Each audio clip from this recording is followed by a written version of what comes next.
But here we are again. It's November 2025, and the city has failed to live up to its part of the bargain. The bargain attorney Ann Menashe is talking about is the Bloom settlement, reached after 7 years of court battles. The class action lawsuit challenged the city's enforcement against people living in their vehicles. Menashe filed a request with the court last night asking that the city be required to follow the terms of the settlement, which include ticket forgiveness of certain citations, limiting how police can enforce ordinances against vehicle owners, and mandated improvements to the city's safe parking program. Problem is, I ran out of money for food last month.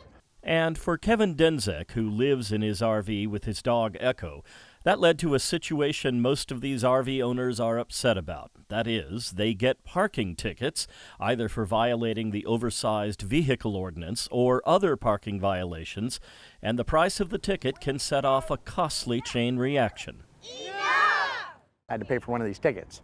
That was my food money. And so for the last 3 days last month, I didn't have food. Menashe says things were going well after the settlement was reached last October. That was until July, right after the H Barracks overnight parking site opened in June. The city is now requiring people who live in their vehicles to park in that site or one of the other overnight lots, or be cited. That's when, Menashe says, tickets started being issued big time. She says requiring people to park in H Barracks overnight and then move the next day and then back again gets very expensive.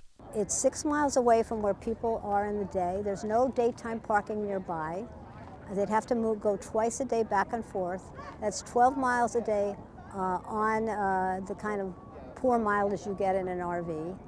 We're talking $250 to $300 a month. Menashe and the RV owners here say police are ticketing them indiscriminately, which violates the Bloom settlement. But the lieutenant in charge of enforcing the safe parking ordinance says that's just not true. That is not how we conduct business. There are two different veins in which we write citations, so I'll explain those. The first is oversized vehicle or OVO enforcement. That involves always a knock on the door, an interaction with the person if they're there. The other kind of citations are the ones anyone can get if they're violating city parking laws. As for the city, it categorically rejects the assertions of the new court filing. The city chose not to provide anyone to go on camera, but they issued a statement which says, in part, a reasonable coastal location is available right now, the H Barracks, and the city encourages people experiencing homelessness in their vehicles to enroll in the safe parking program where they can receive supportive services to find housing. With both sides seemingly at an impasse, it will be up to the court to straighten things out. Menashe says it's not clear when the court will act. John Carroll, KPBS News.